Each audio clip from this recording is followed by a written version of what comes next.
Assalamualaikum warahmatullahi wabarakatuh. Hamidanillah wa musalliyan wa musalliman ala Rasulillah Sayyidina Muhammad ibn Abdillah wa ala alihi wa sahbihi wa man walah. Amma ba'du. Para pemirsa, para pengikut dan para pecinta channel YouTube MZT Malang Raya.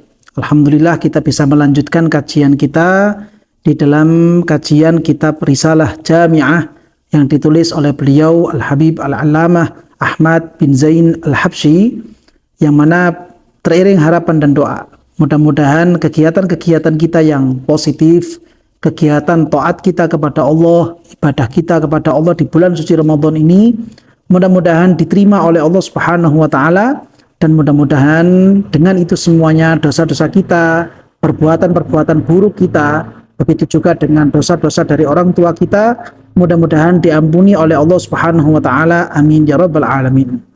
Para pemirsa, para pengikut dan para pecinta channel YouTube MZT Malang Raya.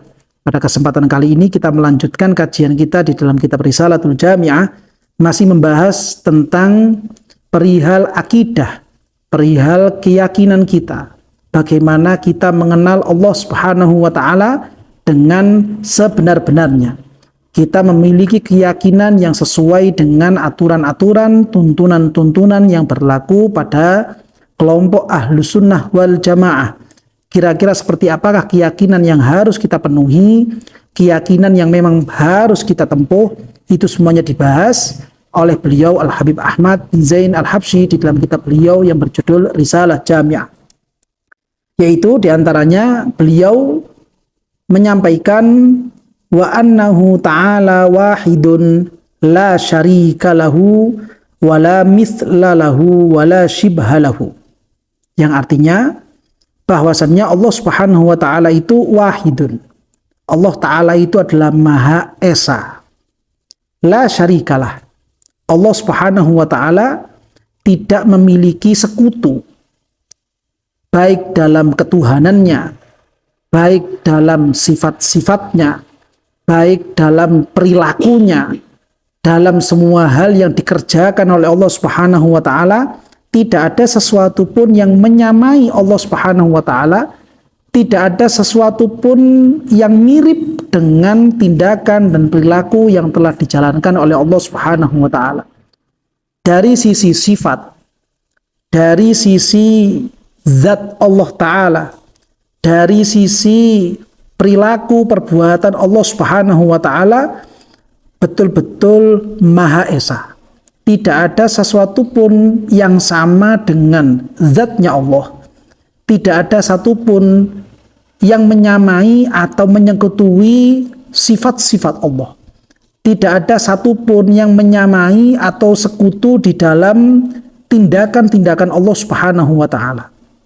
Semua yang terjadi, semua yang ada di depan mata kita, semua yang ada di alam semesta ini, tidak ada satupun yang sama dengan zatnya Allah, tidak ada yang sama dengan sifat-sifatnya Allah, tidak ada yang sebanding dengan tindakan-tindakan Allah Subhanahu wa taala. Dan ini merupakan salah satu yang wajib untuk kita imani. Salah satu yang wajib untuk kita percayai, bahwa Allah Subhanahu wa taala memang betul-betul Maha Esa di dalam zatnya, Maha Esa di dalam perbuatannya, Maha Esa di dalam semua sifat-sifatnya. Seandainya kita melihat ada makhluk yang memiliki sifat, yang mana sifatnya ini kemudian mirip sebagaimana sifat yang dimiliki oleh Allah Subhanahu wa taala, maka sebenarnya sifat tersebut jauh berbeda dengan sifat yang dimiliki oleh Allah Subhanahu wa taala.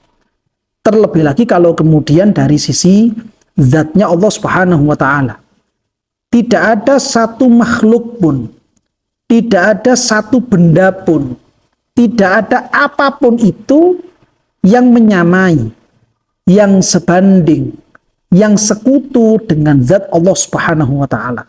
Allah Subhanahu wa taala betul-betul eksklusif, betul-betul istimewa, sehingga kita sebagai orang Indonesia membahasakan tentang keesaan Allah taala ini dengan menyebutnya Maha Esa. Memang bahasa yang dipakai ketika kita menyebutkan tentang keesaan Allah Ta'ala ini dengan bubuhan tambahan kata Maha Esa. Karena memang Allah Subhanahu wa Ta'ala betul-betul tidak ada bandingannya, tidak ada sekutunya, tidak ada sesuatu pun yang menyamai dengan zat, sifat, atau perilaku Allah Subhanahu wa Ta'ala. Ini merupakan keyakinan yang benar, keyakinan yang memang dimiliki oleh orang-orang ahlu sunnah wal jamaah, kelompok orang-orang yang dijanjikan keselamatan oleh Allah Subhanahu wa Ta'ala. Kita wajib mengimani bahwa tidak ada satupun yang menyerupai Allah Subhanahu wa Ta'ala, baik dalam zatnya, baik dalam sifatnya, baik dalam perilaku tindakan-tindakan yang dilakukan oleh Allah Subhanahu wa Ta'ala. Seandainya kemudian kita menemukan pernyataan langsung dari Allah Subhanahu wa Ta'ala di dalam ayat-ayat suci Al-Qur'an. Contoh misalkan Allah Ta'ala itu turun ke alam dunia ini setiap sepertiga malam yang terakhir.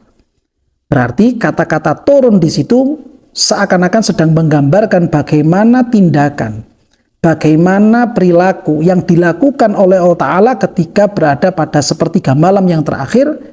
Seakan-akan Allah Ta'ala memang betul-betul turun ke alam dunia ini. Maka sebagaimana kita telah meyakini di awal bahwa memang tidak ada yang serupa dengan apa yang dilakukan oleh Allah, maka yang dimaksud dengan turun tersebut bukan sebagaimana kita turun dari tempat yang tinggi kepada tempat yang lebih rendah. Seperti apa turunnya itu hanya Allah yang tahu. Oleh karena itu, sebagian ulama-ulama kita kemudian memberikan takwil, memberikan pemahaman, memberikan pengertian bahwa yang dimaksud dengan turunnya Allah itu bukan zatnya Allah yang turun, akan tapi rahmat Allah Subhanahu wa Ta'ala yang turun kepada hamba-hambanya yang berbuat ibadah, yang melakukan ibadah di sepertiga malam yang terakhir tersebut. Begitu juga dengan zatnya Allah Subhanahu wa Ta'ala. Zatnya Allah Subhanahu wa Ta'ala tidak ada bandingannya, tidak ada serupanya, sehingga tidak benar kalau kemudian ada makhluk apapun itu, entah dia makhluk hidup, entah dia itu benda mati, yang kemudian dia itu dianggap sebagai Tuhan, dianggap sebagai sesembahan, maka perbuatan yang seperti ini, kepercayaan yang seperti ini merupakan kepercayaan yang menuju kepada arah kesyirikan, arah penyekutuan terhadap Allah Subhanahu wa Ta'ala, karena memang zat Allah Subhanahu wa Ta'ala betul-betul tunggal, betul-betul Maha Esa, betul-betul Maha Satu, tidak ada duanya.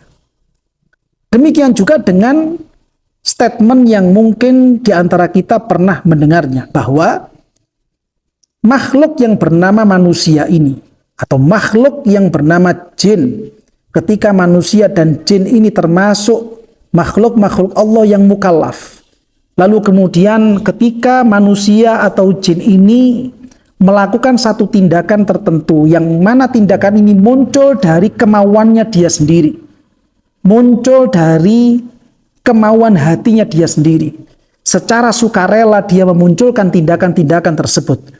Taruhlah misalkan dia bekerja sehingga dia mendapatkan penghasilan, dia belajar sehingga dia mendapatkan ilmu. Ada sebagian kelompok, ada sebagian orang yang memahami bahwa tindakan manusia yang seperti ini muncul dari manusia itu sendiri, bukan dari Allah Subhanahu wa Ta'ala. Bahkan statement itu sampai masuk kepada bahwa tindakan manusia yang seperti ini sama sekali bukan dari Allah Subhanahu wa Ta'ala, dan tidak ada sangkut pautnya dengan ketentuan-ketentuan Allah Subhanahu wa Ta'ala, sehingga manusia yang melakukan belajar, manusia yang melakukan kerja, manusia yang melakukan kebaikan pantas untuk diberi pahala oleh Allah Subhanahu wa Ta'ala, sedangkan mereka yang melakukan keburukan pantas untuk mendapatkan dosa dari Allah Subhanahu wa Ta'ala. Maka sebagaimana keyakinan kita yang telah kita bahas di awal tadi, bahwa bentuk pemahaman yang seperti ini bukanlah produk pemahaman dari kelompok Ahlus Sunnah wal Jamaah. Kita sebagai orang-orang ahlus sunnah wal jamaah meyakini bahwa apapun yang kita lakukan, entah itu baik ataupun buruk, entah itu positif ataupun negatif, itu semuanya pada hakikatnya, pada dasarnya telah ditentukan oleh Allah Subhanahu wa Ta'ala. Hanya saja kemudian kita di alam dunia ini, ketika kita hidup sebagai seorang mukallaf, kita diberikan waktu, kita diberikan kesempatan untuk memilih dan memilah tindakan apa yang perlu kita lakukan, apakah kita mengambil sisi yang baik atau melakukan sisi yang buruk.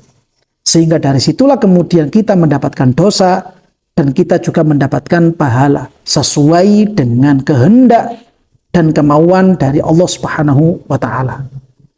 Dari sinilah kita bisa memahami bagaimana perbedaan mendasar tentang pemahaman yang dimiliki oleh kelompok Ahlus Sunnah wal Jamaah dengan pemahaman yang dimiliki oleh mereka orang-orang di luar Ahlus Sunnah wal Jamaah.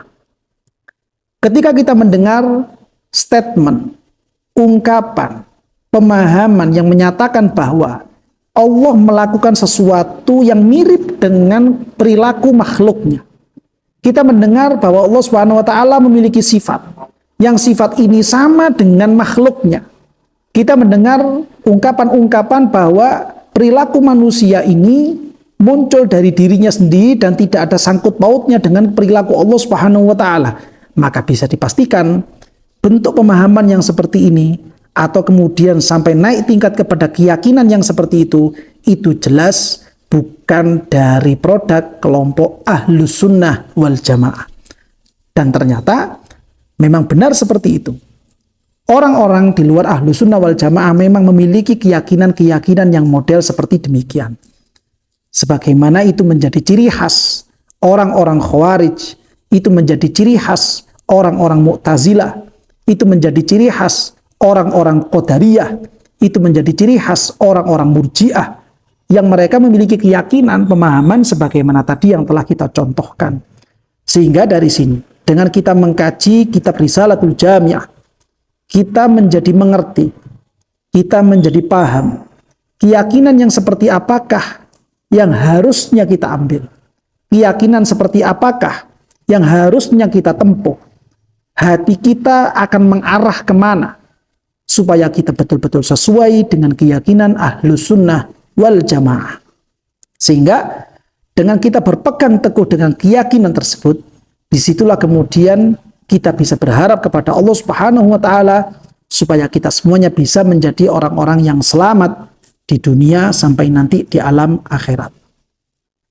Selanjutnya kemudian beliau Al-Habib Ahmad bin Zain Al-Habsyi menuturkan, laisa kamitslihi syai'un. Tidak ada sesuatu pun yang mirip dengan Allah. Baik dari sisi zatnya, baik dari sisi sifatnya, baik dari sisi perilakunya, tidak ada satupun yang mirip dengan itu semuanya yang telah dimiliki oleh Allah Subhanahu wa Ta'ala. Allah Subhanahu wa Ta'ala betul-betul tunggal dalam ini semuanya. Zatnya Allah Maha Esa, sifatnya Allah Maha Esa, perilakunya Allah Maha Esa, dan itu semuanya merupakan sifat yang khusus hanya dimiliki oleh Allah Subhanahu wa Ta'ala dan tidak dimiliki oleh makhluk apapun itu. Bahkan seorang nabi pun, seorang malaikat pun, mereka semuanya adalah musakhkharun biyadillahi ta'ala. Mereka semuanya di bawah kuasa Allah Subhanahu wa Ta'ala. Mereka semuanya di bawah kemauan Allah Subhanahu wa Ta'ala. Mereka semuanya bisa berjalan melakukan apapun itu sesuai dengan apa yang telah dimau oleh Allah Subhanahu wa Ta'ala. Seandainya Allah Subhanahu wa Ta'ala tidak berkehendak mereka melakukan satu hal, maka satu hal ini tidak akan mungkin terjadi dilakukan oleh mereka, para nabi dan para rasul, oleh para malaikat, bahkan makhluk-makhluknya sekalipun. Tidak akan pernah terjadi. Kenapa demikian? Karena Allah Subhanahu wa Ta'ala tidak berkehendak supaya mereka melakukan hal-hal tersebut. Ini merupakan satu kekuasaan yang tunggal. Tidak ada duanya. Hanya dimiliki oleh Allah Subhanahu wa Ta'ala. Wa huwas sami'ul basir. Dan Allah Ta'ala merupakan zat as-sami' yang maha mendengar. Apapun itu, entah itu sudah disuarakan atau masih belum disuarakan, walaupun itu hanya terbesit di dalam benak makhluk itu sendiri, maka sebenarnya pada hakikatnya Allah Subhanahu wa taala mendengar apapun yang telah terbesit di dalam benak kita semuanya. Allah Subhanahu wa taala juga memiliki sifat al-basir, yang mana Allah Subhanahu wa taala maha melihat terhadap apapun yang terjadi, apapun yang ada di alam semesta ini. Bukan hanya manusianya, bukan hanya jinnya, bahkan semuanya, makhluk sekecil apapun. Itu semuanya telah dilihat oleh Allah Subhanahu wa taala, dan Allah maha tahu terhadap segala macam yang terjadi di alam semesta ini. Justru kitalah sebagai manusia, justru kitalah sebagai makhluk yang lemah, memiliki banyak keterbatasan, memiliki banyak kelemahan dari sisi penalarannya, dari sisi pendengarannya, dari sisi penglihatannya, dari sisi pengetahuannya. Justru kitalah sebagai makhluk ini, seberapapun kita diberikan kecerdasan oleh Allah Subhanahu wa taala, maka sebenarnya kecerdasan kita sendiri sangat terbatas dan tidak bisa melebihi batas-batas tersebut. Di luar sana, di luar batas kemampuan manusia ini, masih banyak hal yang disembunyikan oleh Allah Subhanahu wa taala, dan itu semuanya baru akan tersingkap, baru akan terbuka ketika kita semuanya sudah masuk di alam akhirat. Sehingga merupakan satu ciri khas bagi kita semuanya sebagai umat Islam, sebagai orang-orang pengikut ajaran Gusti Kanjeng Nabi Muhammad SAW, untuk mengimani, untuk mempercayai, untuk meyakini tentang keberadaan hari akhir tersebut. Ketika kita ragu tentang hari akhir tersebut, maka disitulah kemudian letak keimanan kita menjadi rusak, letak kepercayaan kita menjadi hancur, karena kita muncul keraguan tentang keberadaan hari akhir atau yang diistilahkan dengan sebutan hari kiamat tadi. Sehingga bagi kita semuanya sebagai umat Islam, sebagai pengikut Kanjeng Nabi Muhammad SAW, penting bagi kita semuanya untuk mengenal Allah Subhanahu wa taala dengan sebenar-benarnya dan sebaik-baiknya. Menjaga keimanan kita dari segala pemikiran, segala pemahaman yang sekiranya itu bisa merusak keyakinan kita, bisa merusak keimanan kita. Kita jauhkan telinga kita jauhkan pikiran kita jauhkan mata kita dari segala pemahaman-pemahaman yang sekiranya itu bisa merusak pemahaman kita, merusak akidah kita, supaya kita bisa tetap menjadi orang-orang ahlus sunnah wal jamaah yang dijanjikan keselamatan oleh Gusti Kanjeng Nabi Muhammad SAW. Inilah kiranya para pemirsa, para pengikut, dan para pecinta channel YouTube MZT Malang Raya tentang kajian kita pada kesempatan kali ini. Mudah-mudahan apa yang kita kaji ini betul-betul membawa manfaat dan barokah untuk kita semuanya. Teriring harapan dan doa, mudah-mudahan keimanan kita, akidah kita senantiasa dijaga oleh Allah Subhanahu wa taala, sehingga kita betul-betul bisa menjadi orang-orang yang selamat di hadapan Allah Subhanahu wa taala sejak di alam dunia ini sampai nanti di alam akhiratnya. Amin ya rabbal alamin.